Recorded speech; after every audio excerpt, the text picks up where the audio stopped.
Olha, a história da travessia do Mar Vermelho a gente conhece, né? Um povo encurralado, um mar que se abre, um exército inteiro que desaparece. Mas e se por trás dessa imagem épica, o texto bíblico e seus comentários milenares esconderem um drama muito mais profundo? Um drama sobre fé, sobre ação e até sobre julgamento. Vamos mergulhar nessa análise para descobrir o que está nas entrelinhas. E tudo começa com essa resposta de Deus a Moshe, uma resposta que é, no mínimo, surpreendente, quase ríspida. Imagina a cena, os israelitas em pânico total, Moshe clama aos céus por um milagre, e a resposta que vem não é de consolo, é uma ordem. Avancem. O que será que está acontecendo aqui? Para a gente entender essa ordem, a gente precisa visualizar a cena. O povo de Israel está literalmente preso. Na frente deles, um mar impossível de cruzar. Atrás, o exército mais poderoso da época vindo para aniquilar todo mundo. O desespero é absoluto. E a reação de Moshe é a mais humana possível. Ele ora, ele grita por ajuda divina. E é aqui que vem a primeira grande sacada dos comentaristas. A resposta de Deus não é uma crítica à oração em si, é uma crítica ao timing. Era um momento de crise aguda, que pedia ação imediata, e não uma súplica demorada. De alguma forma, a salvação já estava ao alcance deles. Bom, isso leva a gente para um outro ponto fundamental. Se a solução não era um novo milagre que viria de uma oração, qual era a saída então? A resposta, segundo os sábios, estava na força que o povo já tinha, a fé. Aquela mesma fé que fez eles saírem do Egito para começo de conversa. O comentário detalha 3 motivos pelos quais eles já tinham o que era preciso para seguir em frente. Primeiro, o mérito dos seus ancestrais. Segundo, o mérito deles mesmos. E terceiro, e talvez o mais importante, o ato de fé que eles já tinham demonstrado. É como se Deus estivesse dizendo: usem a fé que vocês já provaram ter. Andem. O mar não seria um problema. Então, beleza. Enquanto o povo recebe essa ordem de avançar, Deus coloca em prática uma proteção extraordinária. Mas olha que interessante. Essa proteção não era só um escudo. O texto revela que era, ao mesmo tempo, um momento de julgamento celestial. A primeira ação divina aqui é física, estratégica. O anjo de Deus que estava guiando o povo pela frente se move para a retaguarda. A coluna de nuvem faz o mesmo. Isso cria uma barreira literal que, segundo a tradição, absorvia as flechas e as pedras que os egípcios atiravam. E aqui tem um detalhe no texto que é simplesmente crucial. O versículo não diz o anjo de Hashem, que é o nome de Deus ligado à misericórdia. Ele diz o anjo de Eloquim, que é o nome ligado ao julgamento.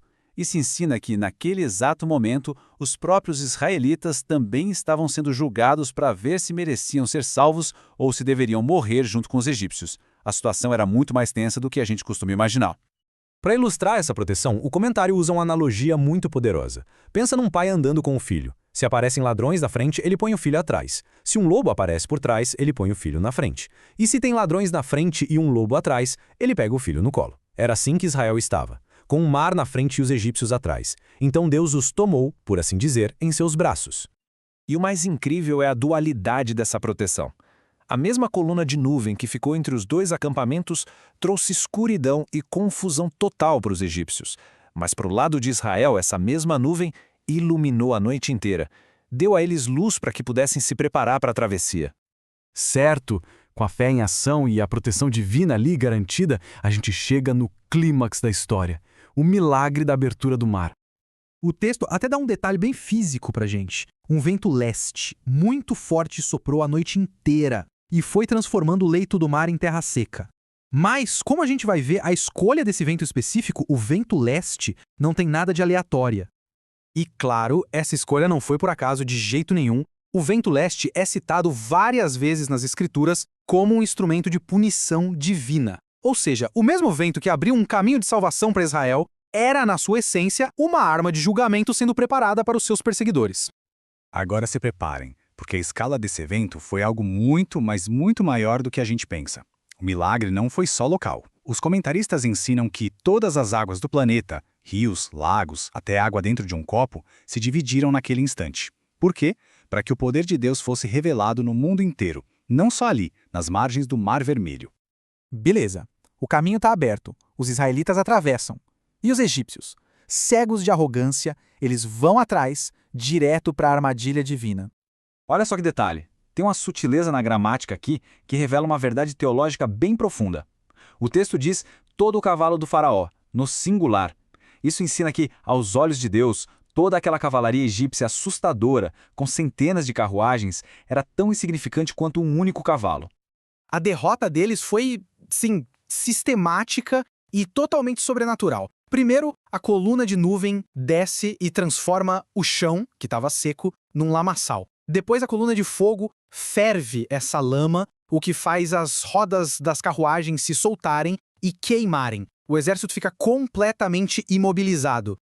Mas não foi só um ataque físico, não. Teve também um ataque psicológico. Deus causou pânico no acampamento. A palavra hebraica para isso, vayahom, significa mais do que só medo. É uma confusão divina, um tumulto que tira a capacidade de pensar, que desorienta completamente. E é aí, nesse estado de caos completo, com as carruagens atoladas e a mente em desordem, que os egípcios finalmente têm um momento de clareza terrível. Eles percebem que não estão lutando contra escravos fugitivos, estão lutando contra o próprio Deus. Só que aí, já era tarde demais. No fim das contas, essa análise mais a fundo da travessia deixa a gente com uma questão fundamental. A história parece sugerir um equilíbrio delicado. A oração nos conecta, mas a fé exige movimento. E talvez o maior milagre não seja um mar que se abre na nossa frente, mas sim a coragem de dar o primeiro passo para dentro da água.